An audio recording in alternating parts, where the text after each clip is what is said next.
a todos, ¿qué tal? Hemos demorado un poquito el comienzo de esta jornada, solemos hacerlo siempre a las 12 y hoy empezamos un poquito más tarde, así que yo creo que ya podemos decir buenas tardes.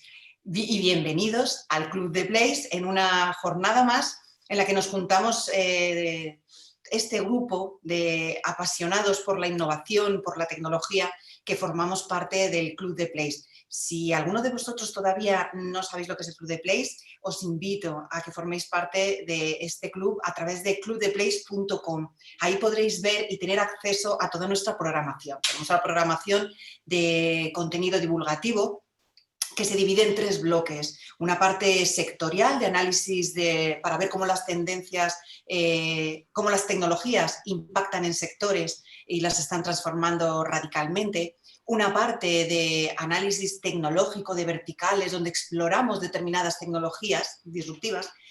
Y el tercer bloque es de lo que vamos a hablar hoy, en esta mañana, y son los debates Human Tech. ¿Y por qué los llamamos así, Human Tech? Pues porque para nosotros es muy importante no perder foco en nosotros, en los individuos. Hablamos siempre de tecnología, pero sin olvidarnos de que es verdad que impacta en sectores, que impacta en mercados, en empresas, pero al final se trata de nosotros, ¿no? De cada uno de nosotros. Por eso nos hace especial ilusión cada vez que tenemos una jornada de estas en las que podemos combinar esa parte humanista con esa parte tecnológica. Y hoy vamos a hablar de algo que está ya en boca de todo el mundo, que es el concepto de sostenibilidad. Es verdad que somos cada vez, estamos más comprometidos con lo que consideramos una economía más sostenible, estamos muy concienciados de hacer de este planeta en el que vivimos un lugar mucho más sostenible, porque es ya una necesidad, es algo que no podemos demorar, que no podemos aplazar. Nos hemos convertido en consumidores que cada vez más miramos lo que consumimos en este sentido, es decir, buscamos marcas que estén muy comprometidas en sus principios, en sus procesos, para favorecer y fomentar esta sostenibilidad. Las empresas, además, son también cada vez más conscientes de la importancia de su contribución en este aspecto, ¿no? A través de iniciativas sostenibles que puedan tener, pues, como hablo, este impacto directo en el medio ambiente. Pero ¿cuáles son los valores realmente y ese cambio cultural que deben abordar las empresas? ¿Qué innovaciones y tecnologías favorecen el crear entornos mucho más sostenibles? Bueno, pues de esto y muchas más cosas vamos a charlar esta mañana, esta medio tarde, con 2 personas que saben muchísimo sobre el tema. En primer lugar, me gustaría presentaros a Yolanda Herburu, que es directora de Comunicación y Responsabilidad Social Corporativa en Sanitas, y a José Antonio Ondiviela, que es director de Soluciones del Sector Público y Smart Cities en Microsoft. Y, por supuesto, qué mejor conductor para esta charla, porque más que un debate o ponencia, esto realmente es una charla, una conversación, pues qué mejor persona para conducir esta conversación que Juan Luis Moreno, socio y director de innovación de Devale, a que muchos de vosotros estoy convencida de que ya conocéis. Os recuerdo que podéis participar en esta conversación dejando vuestras preguntas, vuestras reflexiones en el chat. Así que sin más, pues Juan Luis, cuando quieras te doy paso. Pues muchísimas gracias, Isabel. Nada, un placer como siempre estar en estos debates y ver que seguís siendo fieles los que venís habitualmente a nuestras charlas. Eso quiere decir que intentamos aportaros y parece que lo conseguimos. Siempre distintos puntos de vista y siempre con el nivel de ponentes al que os tenemos acostumbrados, ¿no? Pues efectivamente vamos a hablar hoy de esto que empieza a ser, afortunadamente, pues ya un tema de conversación, ¿no? Yo creo que como por verle el punto positivo a esta situación tan extraña que estamos viviendo, y lo hemos tratado así en otros debates y en otras charlas en esta programación de Club de Place, pues efectivamente la pandemia pues tiene muy poquito de positivo, pero si algo hemos aprendido y por verle esa parte de positividad a todo lo que nos está pasando es justamente cómo ha afectado sobre todo un confinamiento en el que lógicamente no podemos estar permanentemente, pero cómo afectó positivamente al medio ambiente, ¿no? Justo hace unos días exponía nuestro informe de tendencias del futuro de la energía y daba algunas cifras de cómo en el primer trimestre del 2020 justamente cuando estábamos todos confinados y a nivel prácticamente bueno, pues en muchísimos países, ¿no? Cómo esto tuvo un impacto positivo en la reducción en un 5% en la emisión de gases, cómo se bajó la demanda de energía y mientras no sean energías renovables, pues en un 3,8%, por daros algunos datos que compartimos en este informe al que hago referencia. Pero esto va mucho más allá, ¿no? Es decir, yo creo que nos hemos concienciado todos y lo veíamos en nuestras ciudades, como el aire era más limpio, pero parece que hasta que no ocurre una cosa así no somos tan conscientes, ¿no? Y yo empiezo por ahí, por preguntar a Yolanda y a José Antonio, ¿no? ¿Esto se queda en un mensaje solamente, pues a veces político, a veces de comunicación? ¿Realmente está llegando a las compañías? Son incluso en compañías que no tienen un impacto tan directo, que parece que no tienen un impacto tan directo, porque a veces pensamos solamente en compañías o en la industria energética, pero ¿qué pasa con la alimentación, con la agricultura, con la industria cárnica, con la producción de plásticos? ¿Qué pasa con todo ello, ¿no? ¿Hay realmente esa concienciación en las empresas? Parece que hay una concienciación mayor en los ciudadanos, acelerada por la pandemia, pero ¿creéis que está llegando a las empresas y que realmente se queda en algo más que un mensaje de comunicación? Y por alusiones por el tema de comunicación, Yolanda, te doy paso primero y empezamos el Hola, día. buenos días. Buenos días, pues un placer estar aquí con todos vosotros hoy y muchísimas gracias Juan Luis y a todo el equipo por invitarme a esta charla de The Place. Pues yo creo que sí, la respuesta es que sí. Mi experiencia tanto internamente en nuestra organización como en algunas webinars y charlas a las que estoy asistiendo es que las compañías estamos tomando nota. Sí que hemos detectado y estamos analizando el impacto que esto va a tener, cómo las expectativas sociales y de los consumidores sobre el papel de las empresas es de una exigencia mayor, ha cambiado. También que hay un mayor escrutinio sobre cómo abordamos un reto de salud y de cambio climático y de biodiversidad tan grande como el que estamos teniendo y cómo reaccionamos las empresas a ello, cuál es nuestra actitud y nuestra contribución a esa solución. También creo que esa sensación, esa intuición de que efectivamente durante la pandemia el medio ambiente ha sido mejorado se está documentando con datos y hay ya muchos estudios que tienen que ver con, o sea, que documentan el impacto que ha tenido sobre la biodiversidad, sobre el cambio climático, el parón debido al confinamiento por la pandemia y también sobre la salud. Y creo también que muy acertadamente, y además así se ha visto en el plan de reconstrucción aprobado por la Unión Europea, que las dos vías de recuperación son la digitalización y la sostenibilidad. Ese es el territorio en el que se va a dirimir la reconstrucción de nuestro país y de nuestro continente, de la Unión Europea al que pertenecemos. Así se están diseñando los presupuestos a nivel europeo y los fondos de reconstrucción. Creo también que hay una expectativa de un nuevo contrato social, es decir, entre las empresas y los ciudadanos. Reconstruir, pero reconstruir mejor, no volviendo a la antigua normalidad, sino creando una normalidad mejor, más justa, con menos desigualdades y también con un equilibrio mayor en nuestro planeta, ¿no? Y creo también que hay una nueva transversalidad del concepto de sostenibilidad, que antes quizás podía estar más ideologizado y pertenecer a cierto espectro político, y ahora es una preocupación transversal a todas las sociedad. Y esto está generando una nueva categoría de personas que se podrían denominar ecoactivistas, porque les preocupa su salud individual, porque les preocupa la salud de sus hijos y les preocupa el futuro de las nuevas generaciones, ¿no? Entonces, creo que esto lo estamos analizando, lo estamos incorporando en las empresas a la hora de definir cuál es nuestra estrategia a partir de ahora. Estupendo. José Antonio, yo creo que ha introducido ya Yolanda un montón de temas. Vamos adelante. Bueno, yo creo que todos pensábamos y asociábamos la sostenibilidad con la sostenibilidad medioambiental. Y en esa pauta trabajábamos y pensábamos antes de la pandemia, y todos los gobiernos estaban funcionando en esa línea, especialmente la Unión Europea, recordemos el Green Deal, como objetivo fundamental de llegar a ser carbon neutral todos los países de la Unión Europea para el 2050, con una agenda importante para el 2030 de progreso en esa misma línea. También nuestro gobierno en España tiene la Agenda 2030 muy marcada. Pero la pandemia nos ha enseñado que hay otros dos tipos de sostenibilidad, que son la sostenibilidad social y la sostenibilidad económica.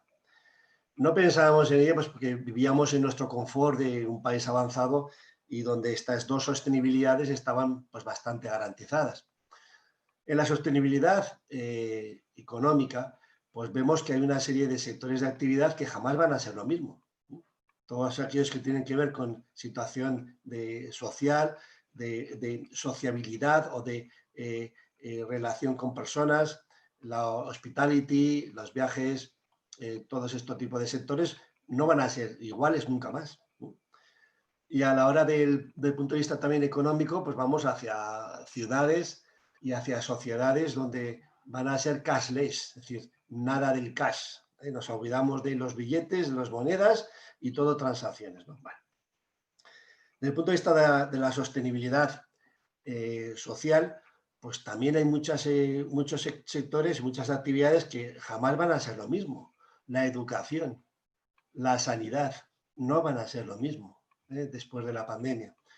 Y tenemos que mantener y preservar la sostenibilidad social de las familias. Es el tema más importante.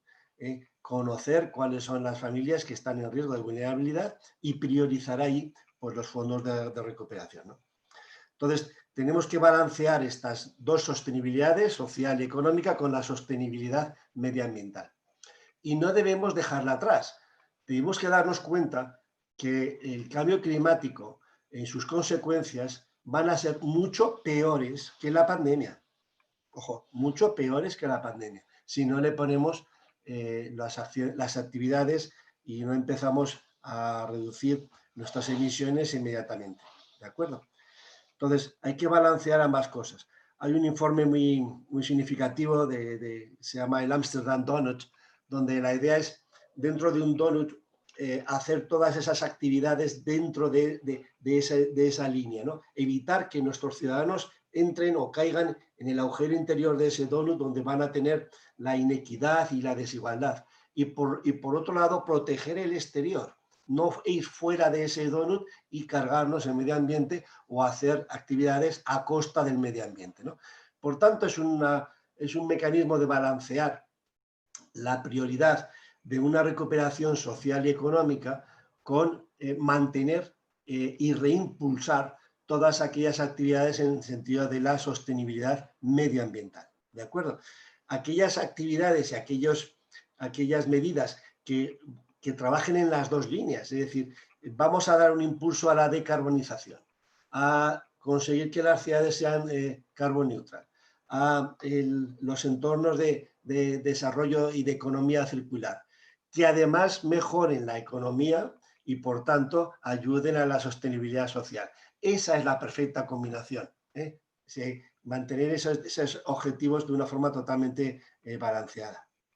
Desde el punto de vista de las compañías, pues, a ver, hay de todo. Hay algunas compañías que bastante están haciendo por levantar cabeza y después de estos mazazos que les está dando la pandemia, ¿no?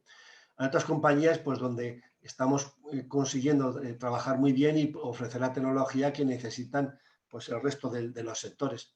En concreto, nosotros en Microsoft estamos liderando a nivel mundial los sistemas de sostenibilidad. Somos carbon neutral desde el 2012 y vamos a seguir siéndolo, pero ya hemos anunciado que en el 2030 vamos a ser carbon negative. Es que ya no basta con estar carbon neutral. Al ritmo que la masa forestal que tenemos en el planeta absorbe CO2 y lo fija de nuevo en la Tierra, no vamos a conseguir los objetivos de no superar los 2 grados de temperatura o las 440 partículas por millón de CO2 en la atmósfera. Hay que ser más rápidos y más proactivos. Hay que, como dicen los americanos, secuestrar CO2 y fijarlo en el suelo, en base a madera, a rocas, a lo que sea, ¿no? En ese sentido vamos a ser carbon negative para el 2030 y con el objetivo de poder llegar a ser carbon cero 2050. Es decir, poder recuperar y secuestrar todo el CO2 que hemos emitido desde que se fundó la compañía en 1975, volverlo a fijar en una roca o en un material sólido en la Tierra. ¿De acuerdo?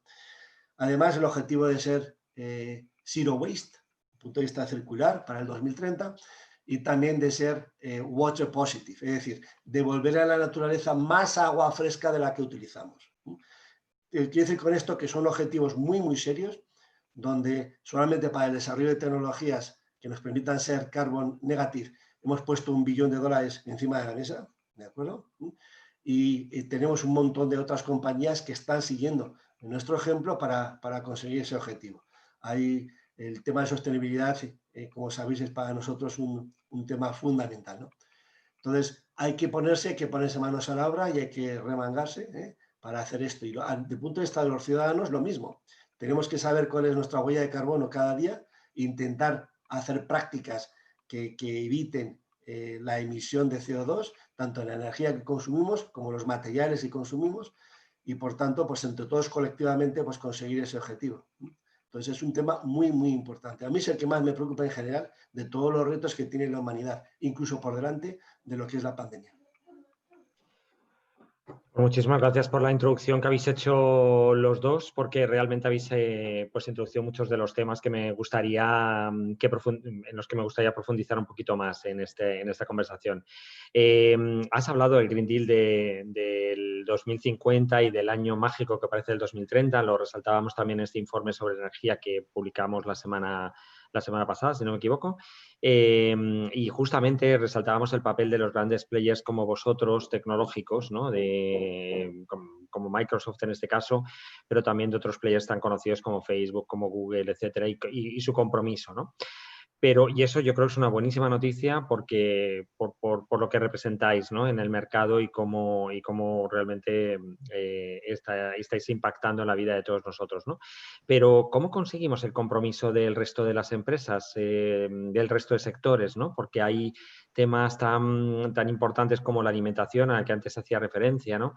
¿Cómo conseguimos? ¿Es solamente un tema de política? ¿Es una concienciación? Lo estáis diciendo de todos. Pero ¿cómo se puede, desde vuestro punto de vista, concienciar un poquito más o buscar ese compromiso realmente empresarial para ello? Y que no solamente sea en el sector de los grandes players energéticos o en el sector de la salud como el que está en Yolanda, que sin duda estáis mucho más concienciados, ¿no?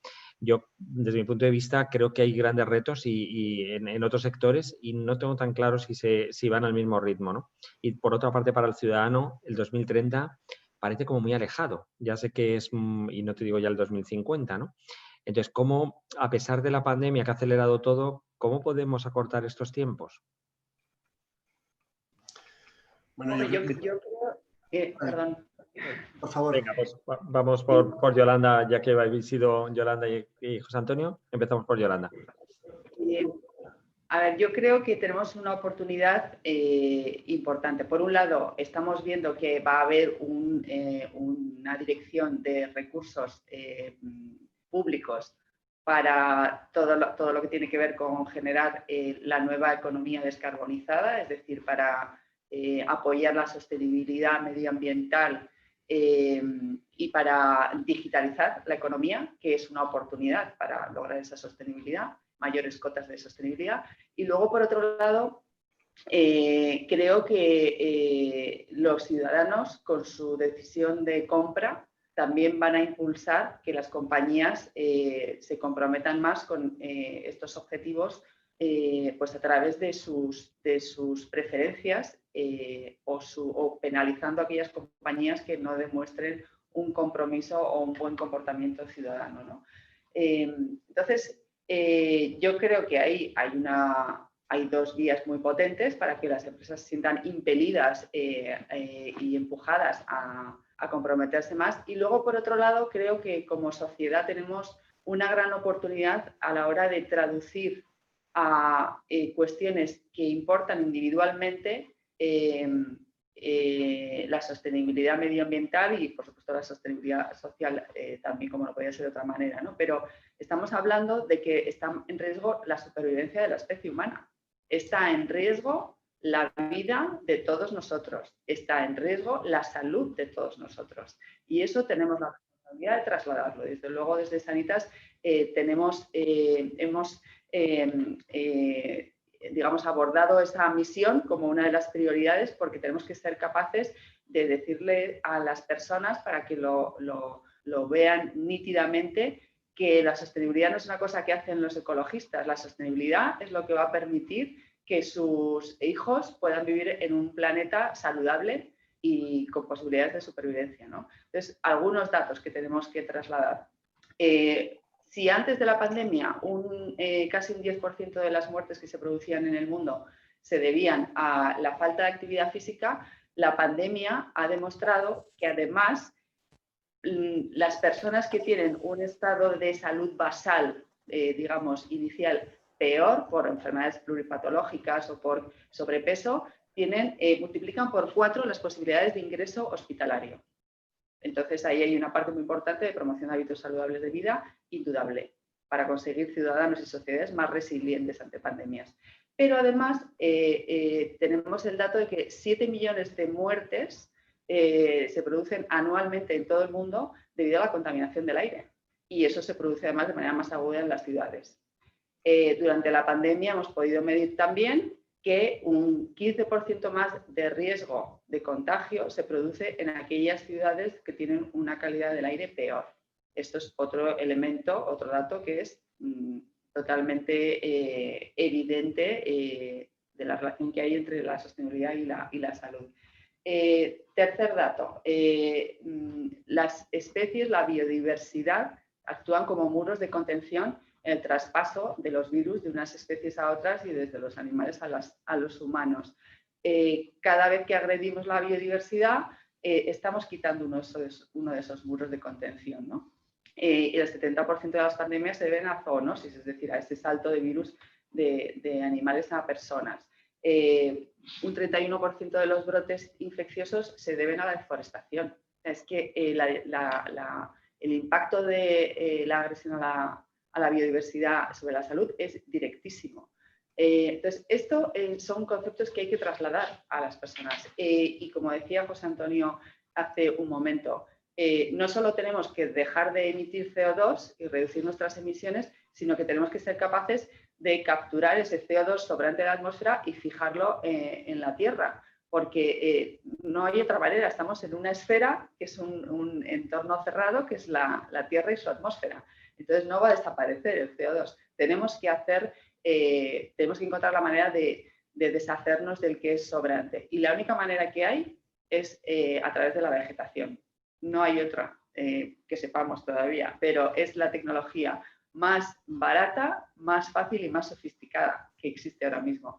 Entonces, bueno, pues tenemos que ser conscientes de que trabajar por la salud de las personas implica trabajar por la salud del planeta. Y ese es el concepto de una sola salud. Es un concepto que ha acuñado la Organización Mundial de la Salud, que quiere explicar que la salud de las personas no se puede abordar sin un abordaje completo que implique también proteger la biodiversidad y los ecosistemas en los que vivimos y proteger la salud animal y todo lo que tiene que ver con la agricultura y la ganadería y la producción de alimentación saludable y fuentes de agua, ¿no? Entonces, ese nuevo concepto de una salud es un concepto que tenemos las compañías como Sanitas, que nos dedicamos a la salud, es una responsabilidad ineludible y no solo tenemos que incorporar este concepto en el producto y en los servicios que ofrecemos, sino concienciar y educar a los ciudadanos sobre esa realidad, porque nos va la vida en ello, ¿no? Entonces yo creo que ese es un aspecto que me parece irrenunciable por parte de las empresas, sobre todo las del sector de salud, pero debería ser por parte de todos los sectores productivos y económicos, ¿no? Tomar conciencia de eso y actuar en consecuencia, tanto para mitigar y para neutralizar nuestros impactos a la hora de producir nuestros productos y servicios, sino también en cómo concienciamos a la sociedad y en qué se traduce eso desde el punto de vista de nuestra contribución a resolver esos retos de salud y medioambientales que existen en el mundo ahora mismo y de los cuales somos responsables, ¿no? Interesantísimo. La verdad es que no, a veces nos tienen que dar los datos como los que estás dando, Yolanda, para ser conscientes de cómo, ¿no? A ver, mucha gente de cómo nos está impactando todo el tema del cambio climático, de la falta de compromiso en los distintos sectores que están impactando en el medio ambiente, porque al final, pues, bueno, hay muchas veces que nos preguntamos, ¿y cómo está pasando esto, no? ¿Y cómo esta pandemia? ¿Cómo nos ha sorprendido, no? Y a veces la causa, pues, está en otros sitios donde parece que estábamos mirando, ¿no? José Antonio, sobre esta pregunta y sobre estos temas que ha introducido Yolanda. Bueno, yo me gustaría hablar un poco por áreas, ¿no? Si vamos por el punto de vista de gobiernos, pues vemos que el punto de vista de continentes, pues la Unión Europea está poniendo este tema muy, muy serio. En el Green Deal entran 1 trillón de euros. En el programa 2021-2027, 1 trillón, a ver, es 1 billón, es 1 millón de millones, ¿vale? Entonces, pero es muy importante y además de ello ellos van a aterrizar en las regiones, en las ciudades de una forma masiva. Con lo cual es un estímulo potentísimo y es un ejemplo para el mundo, ¿de acuerdo? Eso sale de nuestros bolsillos, o sea que eso nos cuesta, ¿vale?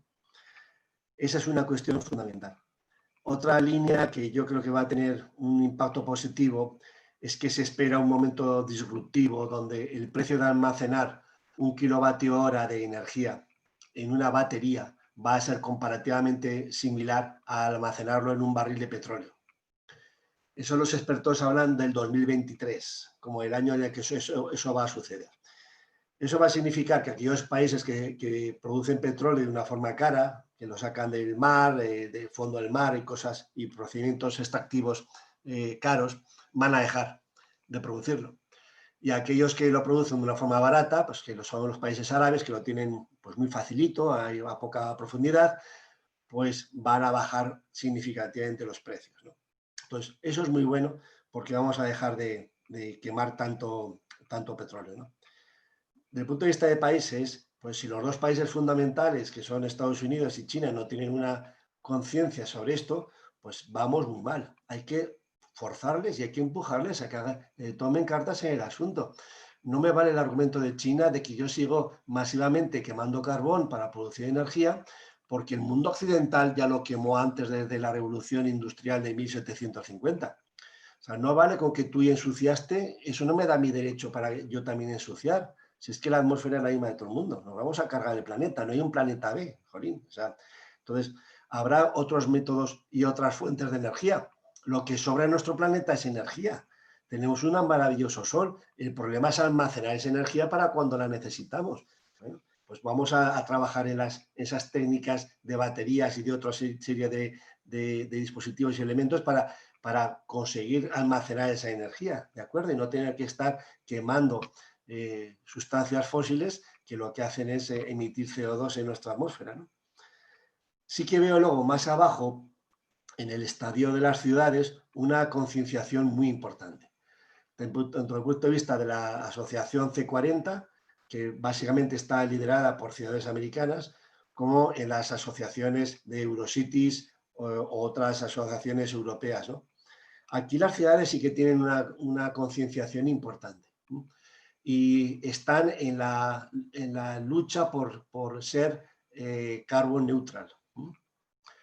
También lo hacen desde el punto de vista de ser atractivas para el talento, porque el talento, las personas talentosas que están ahora mismo decidiendo cuál es la mejor ciudad del mundo para desarrollar su potencial, evidentemente no quieren ir a vivir a una ciudad sucia o una ciudad polucionada. Con lo cual, un elemento fundamental para hacer mi ciudad atractiva o atrayente, me gusta más la palabra atrayente, no es ponerla bonita, es ponerla que atraiga como un imán al talento, ¿no? Para esta cuarta revolución industrial en la que estamos, pues un objetivo fundamental son las ciudades sostenibles desde el punto de vista medioambiental, las ciudades limpias, ¿no? Ahí vemos que la primera posición la tiene Copenhague, que va a ser carbón neutral en el 2025, 5 añitos, ¿no? Y además carbón neutral no solamente las operaciones de la ciudad, sino todos los ciudadanos. con dos objetivos fundamentales o dos pilares fundamentales. Uno, unos sistemas muy eficientes de calefacción de agua central, agua caliente central por distrito. Imagínate un enorme distrito de Manzanas con una única central de calefacción. Y por otro lado, con el compromiso de todos los ciudadanos de utilizar el 85% de sus viajes la bicicleta. Copenhague es un sitio plano, pero es un sitio que hace muy mal tiempo, en invierno. Entonces es un compromiso importante, que también los ciudadanos están comprometidos, están skin in the game, ¿de acuerdo? Entonces veo muy bien y mucha conciencia desde el punto de vista de las ciudades que eso aterriza a los ciudadanos. Yo creo que los ciudadanos cada vez nos estamos dando cuenta de que tenemos que intentar mirar el recibo de la luz para ver si son energías renovables que estamos utilizando. Se ven con muy buenos ojos poner pues, placas solares. Nos haría falta unos incentivos mejores que los que tenemos, especialmente en España, para poner placas solares en todos los tejados que estoy viendo ahora mismo en Madrid. Todos los tejados planos, por favor, pongan ustedes placas solares. Los que están a dos aguas, pues en una sola agua, ¿no? La que da al sur. Pero todos los demás, por favor, consigamos esa energía que nos va a ahorrar el tener que utilizar energías no renovables, ¿no? Entonces, muy bien por los ciudadanos, muy bien por las ciudades, muy mal por los países, muy bien por Europa, y esa es un poco la situación en la que estamos. Esperemos las elecciones americanas, a ver por dónde pintan, y bueno, pues confiemos que los chinos se den cuenta de que su imagen debería de poderse recuperar si lideran también esta cuestión, ¿de acuerdo? Entonces, pues a ver, yo soy en cualquier caso optimista, pero como dije antes, es el problema que más me preocupa de todos los retos que tenemos ahora mismo como sociedad. Bajemos por un momento a las empresas, ¿no? Volvamos otra vez a las empresas. Cuando hablamos de responsabilidad social corporativa, ¿no? ¿Cómo se trabaja eso? Porque efectivamente, y yo creo que lo introducías, hay como iniciativas y José Antonio con el tema de las ciudades, de los ciudadanos, llevémoslo en ese paralelismo a una empresa, ¿no? ¿Cómo se consigue que una empresa realmente,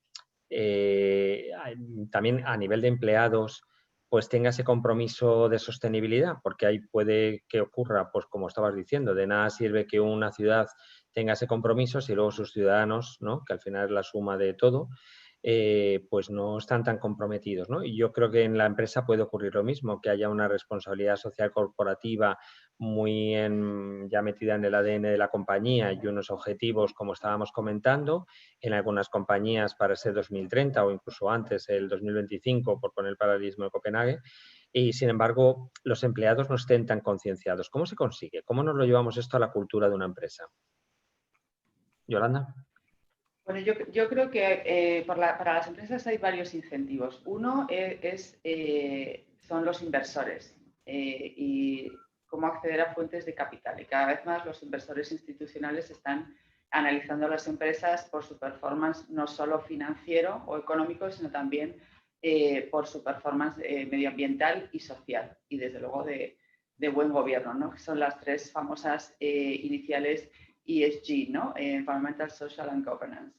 Eso es un incentivo indudable para las empresas que necesitan recurrir a los mercados de capitales para financiar su crecimiento. El ejemplo clásico es BlackRock, ¿no? Que es un fondo de inversión que ya viene tiempo diciendo que que toma sus decisiones de inversión analizando esos tres aspectos de una compañía y que no se permitiría hacerlo de otra manera, ¿no?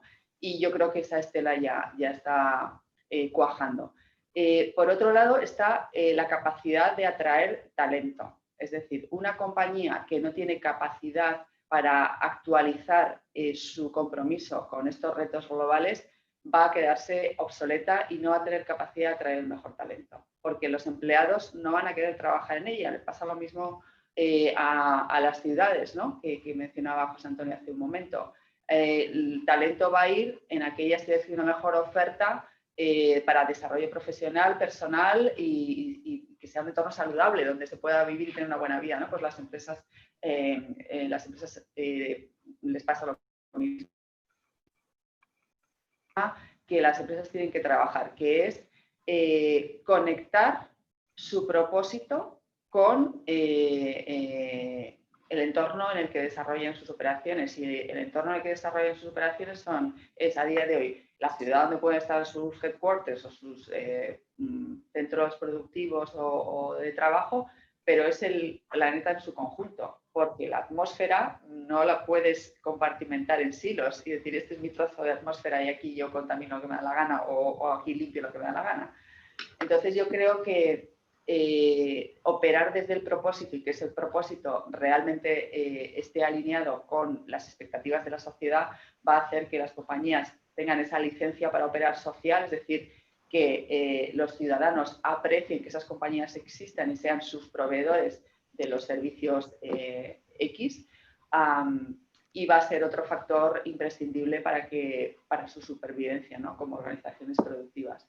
Entonces yo creo que por eso todos esos factores están generando un entorno y un contexto en el que las compañías tienen que evolucionar y tienen que tomar conciencia de su compromiso, de que se espera ese compromiso por su parte y de que sus empleados, sus compradores, o sea, sus clientes, están esperando ver cómo reaccionan ante estos retos y su preferencia de trabajar para esta empresa o comprar mis productos y servicios de esa empresa X y como inversor invertir capital en esa empresa va a depender del comportamiento en los tres aspectos sociales, medioambientales y de buen gobierno, además de su rendimiento financiero. Y creo que eso ha venido para quedarse. Estupendo. José Antonio, ¿algo que añadir en este tema? No, yo creo que está muy, muy claro. Las empresas están en esta línea por retener a sus empleados, atraer talento y también desde el punto de vista comercial. Nosotros, como sabéis, estamos ahora liderando el asunto de la computación en nube.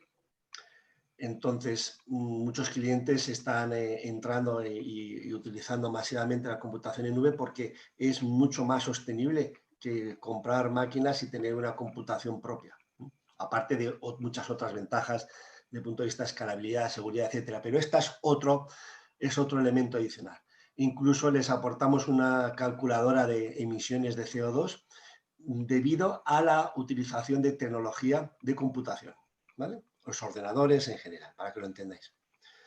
Y por otro lado, pues también hay muchos clientes que están exigiendo saber cuál es la huella de carbono que la operación que vamos o el servicio que vamos a darles de computación en nube tiene, para elegir aquella que tenga la menor, ¿de acuerdo? También porque esa es una cuestión que ellos van a utilizar dentro de su cómputo interno en cuanto a sus emisiones de huella de carbono, ¿de acuerdo? Yo soy una empresa, voy a calcular mis emisiones, cuántas son las emisiones debidas a la tecnología de computación. Y como eso me lo hace un tercero, pues por favor dígame usted cuánto CO2 ha emitido usted por darme ese servicio de computación, ¿de acuerdo? Internamente en la empresa se funciona con el concepto de carbon tax. Es decir, cada departamento tiene que contribuir con un impuesto interno según la cantidad de carbono que emite en sus operaciones. Si sus empleados viajan mucho o viajan poco, utilizan más las herramientas remotas como el Teams o no.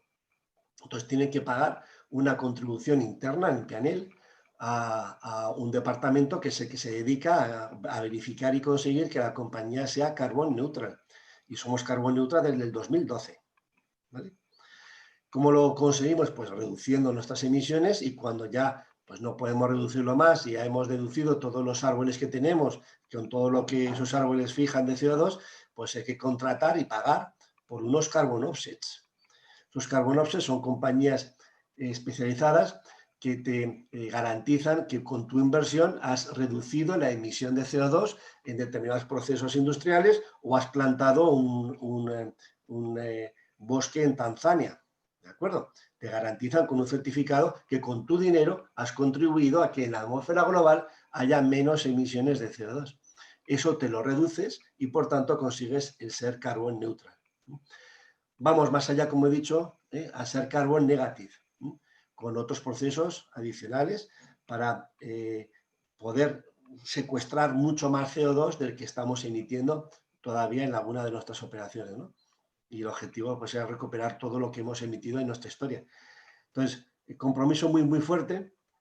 La forma interna de trabajar es con ese carbon tax y luego lo hacemos porque queremos y porque estamos comprometidos con la sociedad y porque además pues, nos lo piden los clientes. Y pensamos que con ello vamos a liderar esta iniciativa. O sea, es una cuestión de compromiso en todas las líneas. Perfecto, interesantísimo. La verdad es que yo creo que es la única forma de conseguirlo, ¿no? Llevárnoslo, toda esa parte de innovación a todos los procesos de la compañía pero no solamente es un tema de innovación, sino como decía, de cultura, ¿no? Y de valores que se vayan transmitiendo tanto internamente por los empleados como hacia el exterior, ¿no? Hacia los clientes.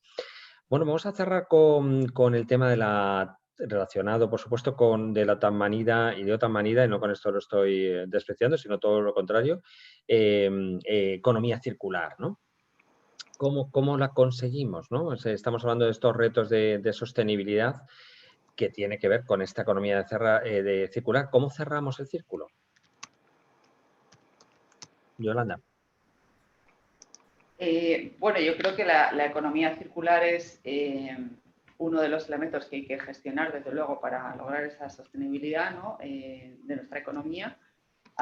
No tiene muchos secretos en el sentido de que se basa en 3 conceptos, que son reducir el consumo, reutilizar cuando sea posible y reciclar bien, ¿no? Y perfeccionar esos procesos de reciclaje.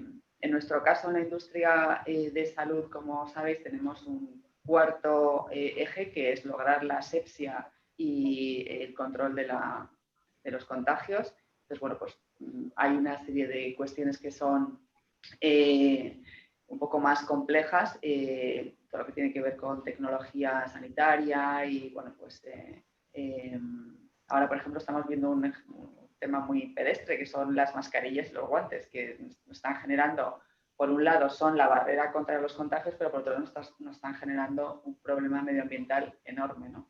Pero bueno, hay maneras para hacerlo. Yo creo que pasa porque todos los procesos de la compañía tengan ese imperativo de lograr un objetivo de residuos cero y de, bueno, pues optar por fuentes de materias primas, tanto in situ como en nuestra cadena de proveedores, de manera muy consistente y muy disciplinada, ¿no?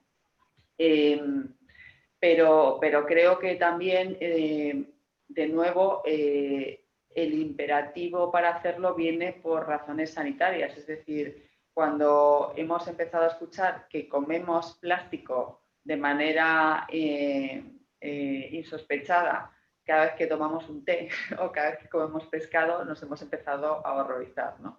Porque el plástico es uno de los grandes problemas que tiene que ver con el reciclaje y el uso de materiales plásticos. Entonces, por ahí tiene que venir el incentivo también. Nosotros estamos viendo, por ejemplo, que en nuestros hospitales ya los pacientes nos están pidiendo que los vasos de agua que se sirven en las habitaciones, las pajitas que antes eran tan comunes para dar de beber a ciertos enfermos, etcétera, nos están pidiendo que los retiremos. Entonces, hay ya un incentivo de salud que es muy potente. Y bueno, pues eso hay que extenderlo a toda la cadena de consumo, sin ninguna duda, y tenemos que ponernos unos objetivos para lograr ese círculo virtuoso, ¿no? De productivo y de consumo en las compañías.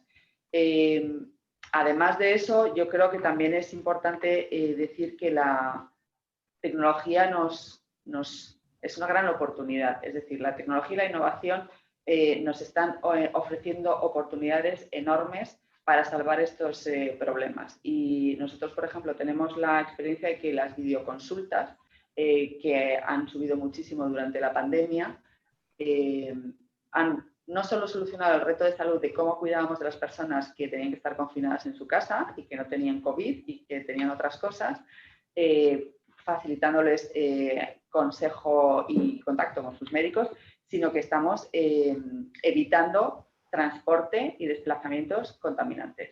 Eso, llevado a toda la cadena de productos y servicios y desplazamientos que eso genera, nos está permitiendo abrir toda una línea de comunicación para los clientes por las cuales cada vez que tú haces una videoconsulta o más allá, porque acabamos de sacar el hospital digital, cada vez que te monitorizan y te hacen un seguimiento postquirúrgico o de tu enfermedad crónica en casa a domicilio, no solo tienes un mejor servicio, sino que estás evitando desplazamientos que son perjudiciales para el medio ambiente.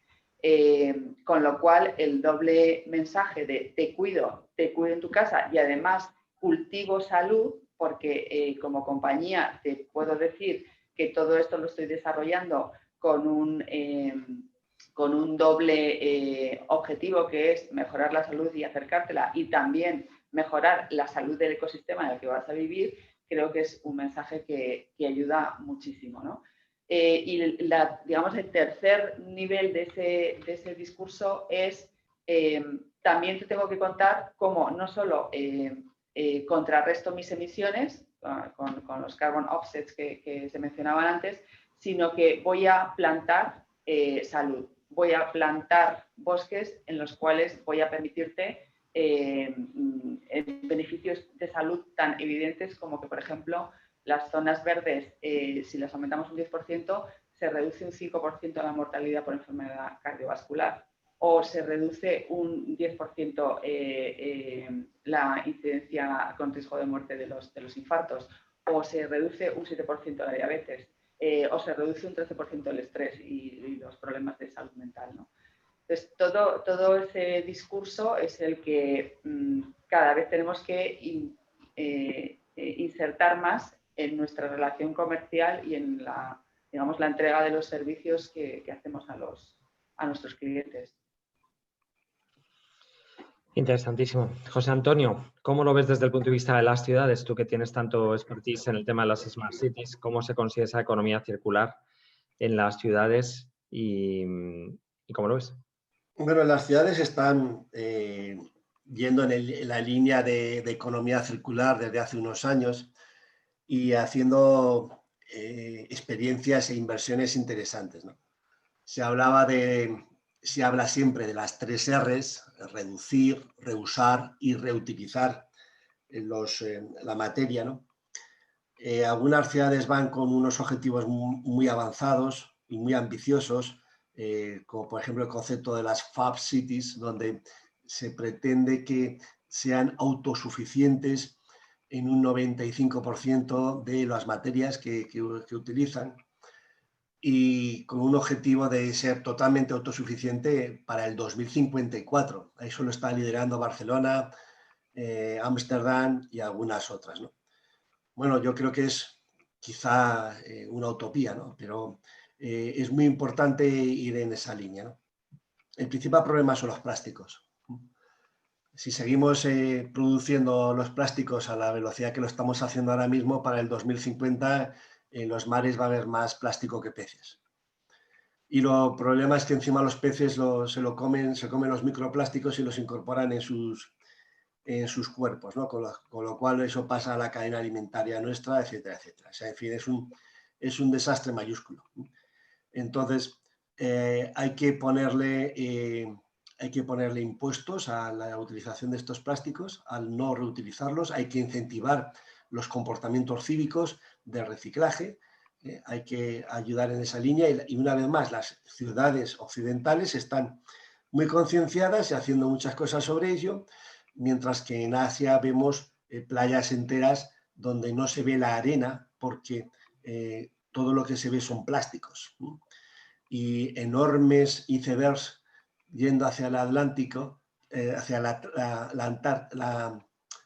Antártida, que no son icebergs, que son montañas enormes de plásticos, ¿vale? Tenemos una iniciativa, además sponsorizada por Microsoft, donde vamos a pagar por construir una serie de barcos que de forma autónoma van a recoger los plásticos de los mares, pero claro, hacen falta muchísimos, ¿eh? No lo podemos hacer solamente nosotros. También las ciudades están trabajando en otras 2 Rs nuevas, que quizá se conocen menos. Una es el rediseño de procesos internos y de la contratación de servicios, de manera que esos nuevos modelos sean sostenibles y utilicen de una forma circular la materia, ¿no? También el compartir cosas. Si yo soy una ciudad y necesito excavadoras, pues quizá hay otra ciudad que le sobran en este momento y me puede compartir, no tengo que comprar más excavadoras o compartir mucho tipo de servicios, ¿no? Y la otra R es la de regenerar. Regenerar espacios naturales, plantando árboles, regenerar nuestra naturaleza en general en toda la ciudad, ¿no? Y también ir hacia el concepto de una ciudad que gaste menos materia y que polucione menos, el concepto de las slow cities, ¿de acuerdo? Entonces, las 3 R's de siempre: reusar, reducir y reciclar. Y por otro lado, pues la R de rediseñar y de regenerar la ciudad. Las ciudades están liderando este asunto de una forma muy clara. A ver si los países pues también se ponen las pilas, pero ya comenté antes que algunos sí y otros no. Perfecto. Bueno, pues vamos a ir terminando, si os parece, porque somos muy fieles a los horarios para que estas charlas y estos debates pues no se prolonguen más y así todo el mundo se pueda planificar sus agendas. Os pediría una reflexión. Bueno, hemos hablado de tantas cosas que es difícil a lo mejor condensar todos los temas que habéis introducido, ¿no? Pero una reflexión final que os pediría a cada uno sobre pues, el resumen de todo lo que hemos hablado de esta sostenibilidad, de esta necesidad de no solamente de compromiso por parte de los gobiernos, por supuesto a nivel continente como Europa, que parece que en el plan de recuperación, de reconstrucción, pues se está teniendo en cuenta. Hemos hablado de esos 2 años mágicos del 2050 y 2030 como compromiso para esa agenda verde, para ese Green Deal. Hemos hablado también de las empresas, ¿no? De cómo nos lo podemos llevar a la cultura empresarial y compromiso. Hemos hablado también del impacto, ¿no? Incluso de los propios inversores para tener ese impacto de las compañías en el impacto en el medio ambiente y en la sostenibilidad. Una reflexión, perdón, os pediría una reflexión final a cada uno. Y si alguien, por supuesto, del público quiere lanzar alguna pregunta antes, pues encantados. Yolanda. Bueno, yo creo que estamos ante un momento crítico. Creo que la emergencia es evidente. Creo también que la pandemia nos ha ayudado a evidenciarlo y a verlo con más nitidez como sociedad, con lo cual, bueno, pues eso abre una esperanza nueva. Creo que los consumidores y los ciudadanos tienen mucho poder con su voto y con su decisión de compra, y creo que además las empresas ya hemos identificado que la antigua normalidad ya no sirve, con lo cual pues creo que con su gradación las grandes empresas irán por delante y luego seguirán el resto, pero creo que hay un nuevo camino. La política, en el mejor sentido de la palabra, y yo creo que en Europa estamos en un entorno privilegiado para eso, ya está marcando cuáles son las prioridades para la reconstrucción y hacia dónde se van a dirigir y derivar los recursos, que son esa digitalización y ese crecimiento sostenible. La única incógnita es si vamos a llegar a tiempo o no, si vamos a ir lo suficientemente rápido, pero creo que hay mucha tecnología y mucha innovación y mucho talento puestos en revertir esta situación. Y creo que las ciudades efectivamente son el lugar donde se va a producir este cambio y donde además vive, por otra parte, la mayor parte de la población del planeta, ¿no? Con lo cual, creo que conceptos como la ciudad donuts, las manzanas, las supermanzanas, la ciudad de los 15 minutos, el coche eléctrico, coche sin conductor, solo utilizar y no comprar vehículos, la promoción de la movilidad sostenible, las bicicletas, todo eso yo creo que lo podemos declinar en ganancias de salud y ganancias de supervivencia como especie, y creo que tenemos muchos muchas posibilidades de ser exitosos. Estupendo, muchísimas gracias, Yolanda. José Antonio, una última reflexión. Yo creo que hay un crecimiento importante y constante de la concienciación a nivel de los países occidentales fundamentalmente y de los ciudadanos en esos países. Y bueno, pues esto provoca un contagio en otras líneas, en otros países, en otras empresas, en el contexto global en el que vivimos, ¿no? Las empresas a nivel global ya se están dando cuenta y están poniendo medidas sobre ello. Esperamos que esos ciudadanos pues, también fuercen con sus votos a que también los países se pongan un poquito a trabajar en serio en esta línea. Vamos a llegar en esta década a un punto de no retorno en cuanto a las emisiones de CO2. Si no le ponemos medios, el desastre está asegurado. Y lo que más me preocupa es que incluso los científicos no se ponen de acuerdo en la magnitud de ese desastre. La última vez que los niveles de CO2 llegaron a esos límites, pues se provocó un desastre tan grande que fue la extinción del 95% de la vida en el planeta. Bueno, eso me parece un tema muy importante. Odio ser alarmista, pero el tema francamente me preocupa, ¿no?